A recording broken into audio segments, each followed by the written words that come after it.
첫 번째 경기 르하브르 대 스타드렌 분석 시작해보겠습니다. 르하브르는 4-1-4-1 전형을 기반으로 수비 안정과 미드필드 장악을 우선시한다. 중앙을 두텁게 세워 공간을 최소화하고 점유율보다는 안정적인 경기 운영에 초점을 맞춘다. 사마타는 전방에서 공을 지켜내며 연계의 중심 역할을 하지만 폭발적인 침투나 돌파에서는 다소 아쉬움을 남긴다.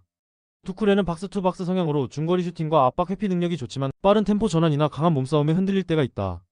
캐치타는 빠른 스피드로 측면에서 활로를 열어주지만 강팀을 상대로는 위력 유지가 쉽지 않다. 전체적으로 수비 라인은 안정적이지만 전환 수비 시 간격이 벌어질 경우 측면 돌파에 흔들리는 장면이 자주 나온다. 피지컬이 좋은 윙어를 상대할 때 11 대처가 늦어지면 커버 타이밍이 밀리며 박스 안수적 열세로 이어진다. 특히 세트피스 이후 두 번째 볼 처리에서 실점 위험이 커지고 후반 체력 저하 구간에서는 조직력이 급격히 흔들리는 모습도 보인다. 반면 스타드렌은 3-5-2 시스템을 중심으로 폭넓은 측면 활용과 윙백의 공격 가담을 통해 경기 흐름을 이끈다.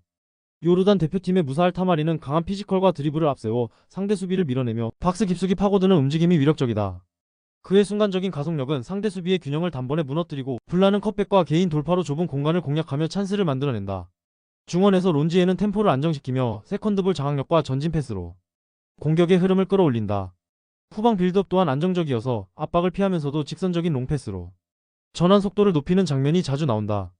특히 하프스페이스 침투와 윙백의 오버래핑이 맞물릴 때 렌의 공격은 폭발력을 더한다. 후반에도 체력 부담이 적어 전진 패스의 정확도와 템포 유지가 뛰어나며 교체 카드 활용도 역시 안정적이다. 르하브르가 수비 안정으로 경기를 버티려 하겠지만 스타드 렌의 피지컬과 측면 돌파, 전환 속도는 한 단계 위다. 결국 전술적 완성도와 공수 밸런스 모두에서 앞선 스타드 렌이 우세한 경기를 펼칠 가능성이 높다. 두 번째 경기 AS 모나코 대 오지시니스 분석 시작해보겠습니다. 모나코는 포백을 기본으로 측면에서 풀백과 윙포워드의 2대1 패턴을 만들어 공간을 공략한다. 이 구조 덕분에 연속적인 패스 흐름이 자연스럽게 이어지고 크로스와 컷백 루트가 다양하게 전개된다. 발로구는 박스 안에서 한 박자 빠른 움직임으로 상대 수비를 무너뜨리고 미나미노는 하프 스페이스를 활용해 전환 속도를 높인다. 골로비는 중원에서 템포를 조율하며 박스 근처에서 날카로운 전진 패스로 공격의 흐름을 이어간다. 모나코는 홈 경기에서 점유율이 높을수록 공격의 리듬이 살아난다. 빠른 사이드 전환과 폭넓은 움직임으로 상대 수비를 넓히고 그 사이 생기는 틈을 집요하게 파고든다. 니스는 3백 전술을 유지하지만 전진 시 생기는 뒷공간이 어킬리즈건이다. 케빈 카를로스는 제공권에 강점을 보이지만 활동 반경이 좁고 보가는 드리블로 상대를 흔들지만 지원이 늦으면 고립된다. 부더이는 왕성한 활동량을 보이나 빌드업 속도가 느려 압박을 받으면 쉽게 끊긴다. 후반으로 갈수록 윙백 복귀가 늦어지고 중원과 수비 간격이 벌어지며 실점으로 이어지는 경우가 잦다. 모나코는 측면 수적 우위와 빠른 전환 플레이로 니스의 약점을 정면으로 찌를 수 있다. 니스는 체력 부담과 전술적 리스크가 겹치며 후반으로 갈수록 흔들릴 전망이다. 홈에서 경기 리듬을 완전히 줄 수 있는 모나코의 승리 가능성이 높다. 세 번째 경기 스트라스부르 대 앙제 분석 시작해보겠습니다. 스트라스부르는 점유율 중심의 3-4-3 전술로 빌드업을 통해 경기 주도권을 잡는다. 파니첼리가 중원에서 템포를 조율하며 안정적인 전진 패스를 공급하고 파에스는 하프 스페이스를 적극적으로 파고들어 세밀한 침투와 슈팅으로 찬스를 만들어낸다. 엘 무라베는 연계와 마무리를 겸비해 최전방에서 공격의 무게중심을 잡아준다. 특히 홈에서는 전방 압박과 빠른 전환을 동시에 시도하며 초반부터 상대를 몰아붙이는 공격적인 흐름이 두드러진다. 앙제는 실리적인 3-5-2 전술을 구사하며 수비적으로 내려앉아 역습을 노린다. 체리프는 속도를 활용한 침투에서 강점을 보이나 빌드업 과정에서는 존재감이 떨어진다.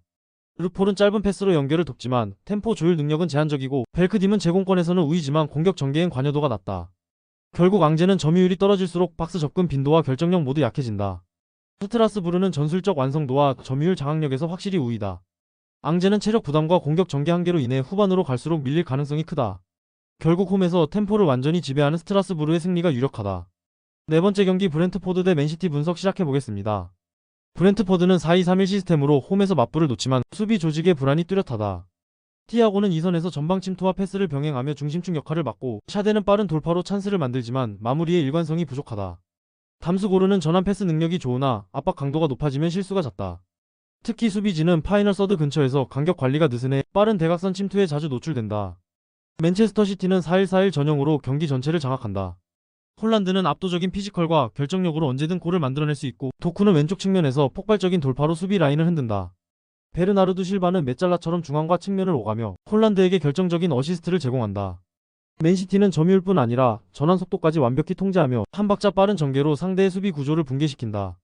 브렌트포드가 홈에서 저항하겠지만 수비 간격 관리의 허점은 맨시티에게 치명적이다. 베르나르두 실바와 홀란드, 도쿠로 이어지는 삼각 라인은 전술적으로 완성도가 높다. 결국 이 경기의 무게추는 맨시티의 원정 완승으로 기울 가능성이 높다. 5번째 경기 함부르크 대 마인츠 분석 시작해보겠습니다. 함부르크는 3-4-3 전형으로 전방 압박과 빠른 전환 공격을 통해 템포를 끌어올린다. 퀘니이스데르퍼는 폭발적인 스피드로 상대 수비 뒤 공간을 지속적으로 공략하고 렐레시트는 중원에서 볼 배급과 템포 조율로 공격의 중심을 잡는다. 렘베르크는 박스 근처에서 날카로운 슈팅으로 마무리를 담당하며 세컨드 볼에도 빠르게 반응한다. 특히 홈에서는 전방 압박 강도와 활동량이 높아 상대를 질식시키는 경기 운영이 가능하다. 반면 마인츠는 컨퍼런스 리그 원정 이후 휴식일이 짧아 체력 부담이 상당하다. 주전 미드필더 이재성이 부상으로 이탈했고 핵심 수비수 코어의 징계 공백도 크다. 시브는 활발히 움직이지만 고립되는 경우가 많고 네벨과 아미리도 체력 저하로 패스 정확도가 떨어진다. 결국 라인 간격이 벌어지고 압박이 느슨해지며 후반 실점 위험이 높다. 함부르크는 홈의 에너지와 전방 압박으로 초반부터 경기를 장악할 가능성이 크다. 퀘니이스데르퍼의 침투와 렘베르크의 마무리가 마인츠 수비를 계속 흔들 것이다. 체력과 전력 모두 불안한 마인츠가 버티기 어려운 경기. 이번 경기는 함부르크의 안정적인 홈 승리로 귀결될 가능성이 높다.